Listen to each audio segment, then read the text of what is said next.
Of course I make a Baselworld 2018 conclusion video. Alright guys, let's go! About to leave, already packing. Come with me, I'm not really asking. We'll get away to a place where we don't know.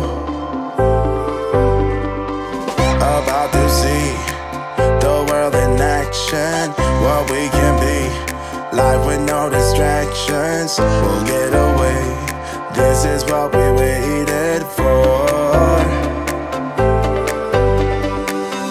Take my hand, we'll make it somehow. We can't miss out. I'm done living life with the lights out. Die with my own doubts. Be free with me. Hello and good morning everyone, Konstantin aka Mr. B on another Sunday morning, back with my conclusions of this year's Baselworld 2018, and what a Baselworld it was. Really, I wasn't that surprised since years and that excited as well, so let's do a follow-up from Rolex over Tudor, Omega, Breitling. Alright guys, so let's check out what the brands presented to us this year. Alright guys, as we did in the last Baselworld video, let's start with Rolex and their releases, and my god, they did a lot. Steel Pepsi GMT, new Datejust design, new Deep Say update, Rainbow Daytona, and new dials for the Oyster Perpetual line and the Yachtmaster. Oh my gosh, this year was really exciting.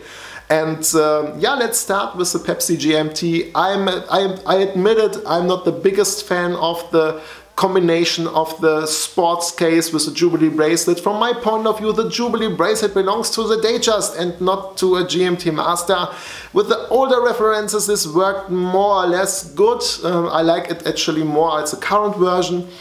Nevertheless, it was really a mind-blowing release. New movement as well, 70 hours of power reserve, a little bit slighter, thinner horns or lugs. So they did a great conservative makeover, and they really were able to differentiate still the steel Pepsi against the white gold Pepsi. The white gold has a blue dial now, it's still available on the Oyster bracelet. The steel GMT Master is going to be just available on the Jubilee bracelet. Due to this, is better to differentiate from its steely sister. The update of the Deep Sea was a big surprise from my point of view. I did expect they discontinue the Deep Sea, as they do have still the Sea Dweller in 43mm. I'm happy they didn't, they just update the lugs and the bracelet. It's still a 44mm watch, still a big hefty piece, but I think a little bit better to wear with a little bit bigger bracelet, or a bigger width of the bracelet. So as well here, a big surprise, they'll keep both colors, and I think the makeover was well done. So finally Rolex is listened to YouTube and watch forums, it seems, huh?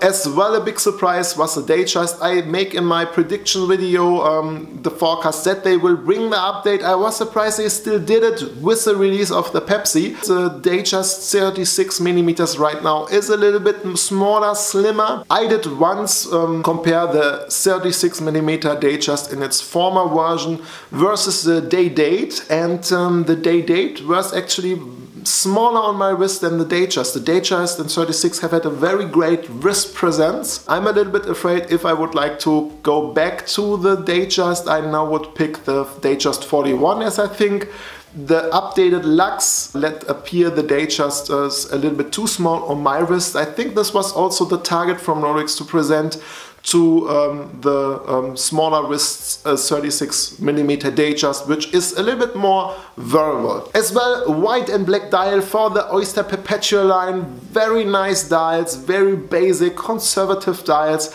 which add very well to this part of the collection. So Oyster Perpetual with white dial would be my watch to go in 36. At this case is a little bit thicker still, and it's a great entry level watch. The Yachtmaster as well received a makeover, a great makeover with a new dial, very shiny dial I have to say, but it suits the watch I think very good.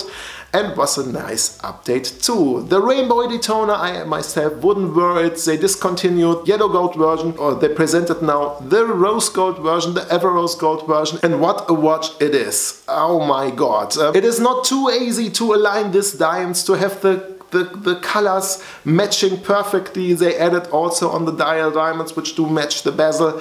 This is a mind-blowing watch, and everyone who is in diamonds would appreciate and really respect what Rolex did there. It's not too easy to find this pure level of diamonds in this perfect colors and the size, and they did it again. They present a rainbow Daytona, and I think this thing would sell. Would I purchase it for myself? I don't think so. I think I would go more for Patek or Lange, but overall, what a release this year from Rolex. Alright guys, from Rolex to Tudor, and I have to admit first that I'm a much bigger fan of the Tudor Black Bay GMT than I'm a fan of the Rolex GMT Master 2. But this is how it is, and I can tell you why. Because I did check out the Black Bay in a couple of months because I was thinking about adding a Black Bay to my collection. I didn't add a Black Bay to my collection because I thought it was a little bit too less appealing to me. The dial was a little bit empty from my point of view. I don't like the structure that much. This changed actually with the current GMT. It's Pepsi GMT from Tudor, because you have an additional hands who have a little bit more pop of color, and this changed the game for me a lot, and I'm pretty sure this watch is going to be an addition to my collection. Maybe not this year, but in the beginning of next year for sure. I'm really in love with the case design, with the bezel design, and this watch actually can develop patina, a thing which will be difficult for the Rolex models due to the ceramic bezel, the shiny dial, and the Tudor has everything to gain patina over the years, which is one thing I do really like and look forward to see in the future. So the Tudor Black Bay GMT with the Pepsi aluminium inlay is beautiful made. Okay, you can say maybe a little bit too much snowflake hands there, but I do think they fit nicely, and you do have a little bit more add of color, a little bit different colors, blue, red, the red GMT hand works very well with the other hand. You do have a little bit more going on the dial overall. So to me, this is actually the release 2018 from my collector's point of view, and a great addition to the Black Bay line, which is as well the Black Bay in 39mm, the Black Bay 58, which now comes with a 39mm diameter and a little bit less thickness. I think it's about 12mm thickness, which is awesome.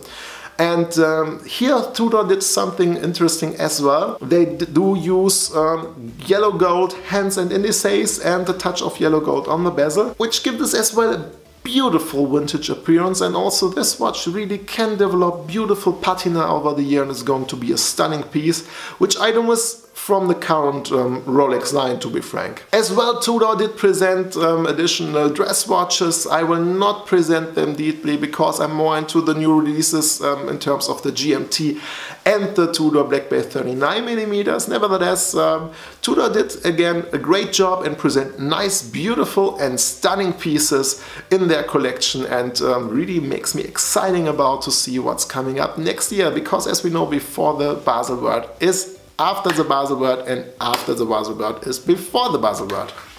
Let's talk about Omega a little bit.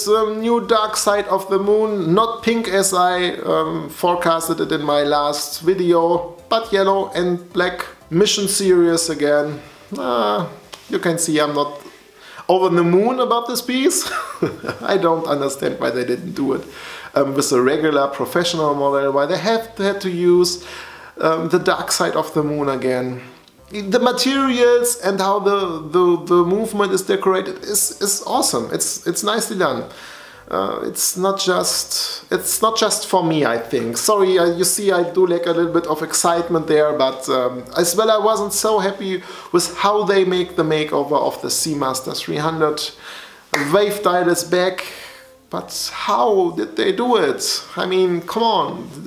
Again, my opinion, I know a lot of guys do like this.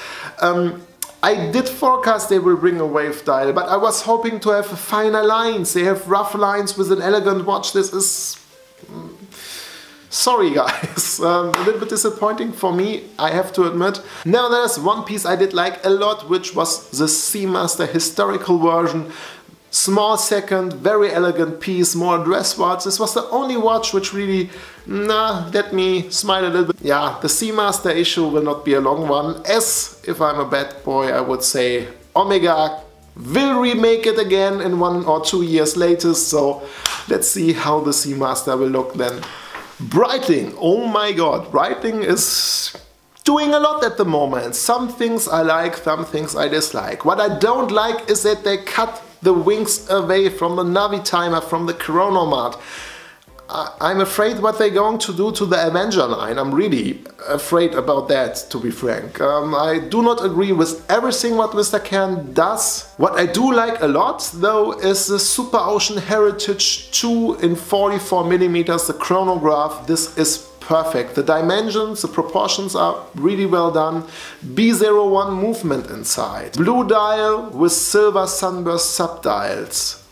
Silver dial with black sunburst subdials. These watches are stunning. These watches are really beautiful, and my personal releases of this year, I'm happy at least Breitling do have some pieces which looks nice. They do a lot of bad things to the other ones. The chronomat lost the square on the dial, which I appreciate. I like the new chronomat, but I think the B should have got the wings. The Navi timer makeover is as well okay, it's not too bad. Other things are a little bit worse. They do have now the Navi timer 8. I'm not a big fan of, not at all. I do like the Navi timer with the 3 hands. The blue version, which is nice, 38mm, a decent size for men and women. Maybe a partner watch. Here the blue regular Navi timer chronograph. She the a little bit smaller Navi timer 3 hand with the same calculator bezel. This could be nice. I do have a little bit mixed feelings how Mr. Kern is going to develop Breitling. The Super Ocean Heritage line, what they presented there, I like the most of them. Navi timer chronomat is okay, better than before, just the wings are missing, but the rest, not my cup of tea. The cold update is okay. I think the dial is a little bit more lean, which is not a bad thing. It still has its typical Breitling design with the bezel, but a little bit more structure on the dial wouldn't be bad, would it? Nevertheless, Breitling was okay for me this year. Not too exciting, not too bad, but yeah, what shall one do? Alright guys, this was today's video of the releases of this year's Baselworld in terms of Rolex, Tudor, Omega and Breitling. I hope you did like this content. If this was the case, I of course would appreciate thumbs up, except as usual thumbs down in terms of questions, comments, recommendations. Do leave a comment in the comment section below. As well, you can send me an email via b_mr_b@gmx.de.